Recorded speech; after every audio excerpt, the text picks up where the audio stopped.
कामचोर देवरानी। एक बार की बात है, सुषमा अपने पूरे परिवार के साथ खुशी खुशी मोहन नगर में रहती थी। उसकी 2 बहुएं थी, पल्लवी और शिवानी। एक दिन दोनों बहुएं रसोई में काम कर रही होती है कि तभी उनकी सास सुषमा उन्हें बुलाती है। अरे बहू, जरा इधर तो आना। शिवानी, जरा जाकर देखना सासू माँ क्या कह रही हैं। दीदी आप ही देख लो ना जाकर, आपको भी तो सुनाई दे रहा है। अरे मैं आटा गूंद रही हूँ ना, तुम चली जाओ। हाँ तो मैं भी तो सब्जी काट रही हूँ ना दीदी। अरे बहू जल्दी आओ। वो ये तो जाएगी नहीं, मैं ही जाकर देखती हूँ कि क्या करना है। पल्लवी सुषमा के कमरे में जाती है। जी मम्मी जी, क्या हुआ? शाम को घर पर कुछ मेहमान आने वाले हैं, तो तुम अच्छा सा खाना बना लेना बहू। ठीक है मम्मी जी, आप बता दीजिए क्या क्या बनाना है और कितने लोग आ रहे हैं। सुनील की मौसी जी और उनका पूरा परिवार आ रहा है। कुल मिलाकर 3 लोग और हमें मिलाकर हुए 9 लोग। तो अभी से ही तैयारी करना शुरू कर दो। और हाँ, घर की सफाई भी कर देना। हाँ अच्छे से। जी मम्मी जी, सब काम हो जाएगा, आप चिंता मत कीजिए। पल्लवी शिवानी को घर में मेहमान आने वाले हैं इसके बारे में बताती है। क्या 9 लोगों का खाना बनाना होगा, घर की सफाई करनी है? बाप रे, सासू माँ ने तो हमें घर की नौकरानी ही समझ कर रखा है। ऐसा नहीं बोलते शिवानी, हम इस घर की बहू हैं और घर के काम करना हमारा फर्ज है। दीदी तो है ही सासू माँ की चमची, जब देखो सासू माँ सासू माँ। मैं तो इतना सारा काम नहीं करने वाली। शिवानी कपड़े लेकर गमला साफ कर रही होती है और चक्कर आने का नाटक करने लगती है। मेरा सर चकरा रहा है।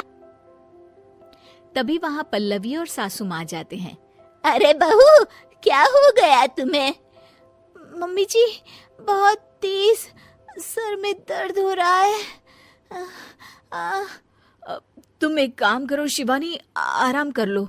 नहीं नहीं दीदी, घर में मेहमान आने वाले हैं, मुझे आपकी मदद करनी चाहिए। अरे कोई बात नहीं शिवानी, तुम आराम कर लो, मैं सब काम कर लूंगी। ठीक है दीदी, अगर आप इतना कह रही हैं तो आराम कर लेती हूँ। शिवानी आराम से अपने कमरे में मैगजीन पढ़ रही होती है। इसे कहते हैं आराम की जिंदगी।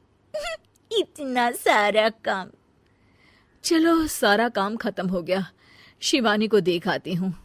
शिवानी अपने कमरे में ईयरफोन में गाने सुनते सुनते सो जाती है और उसके साइड में मैगजीन भी रखी होती है।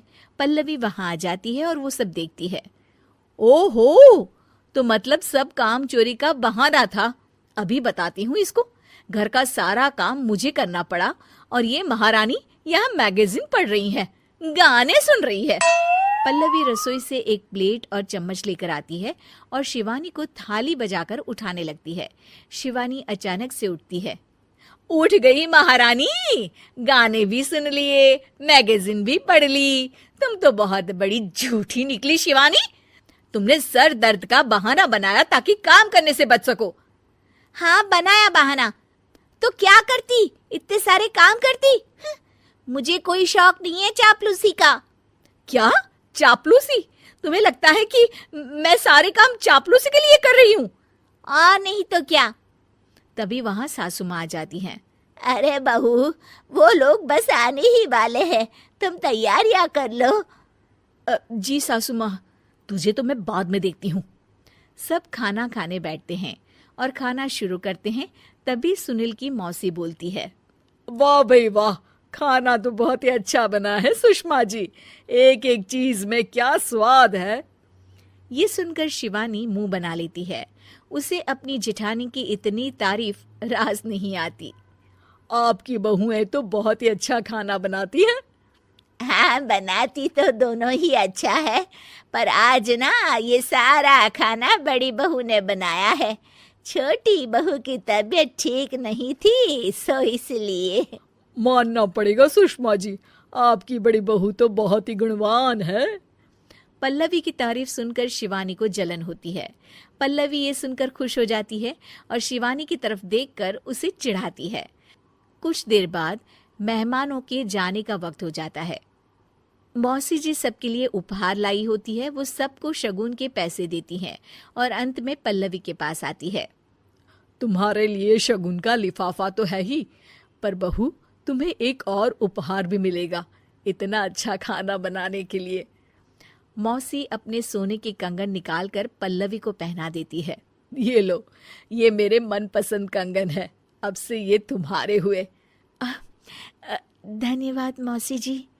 ये देखकर शिवानी तो पूरी तरह से जल जाती है और गुस्से से रसोई में चली जाती है। तभी वहां पल्लवी आ जाती है और उसे अपने कंगन दिखाने लगती है।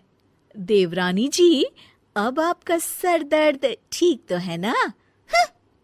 मुझे लगता है कि अब सर दर्द शुरू हो गया होगा आपका।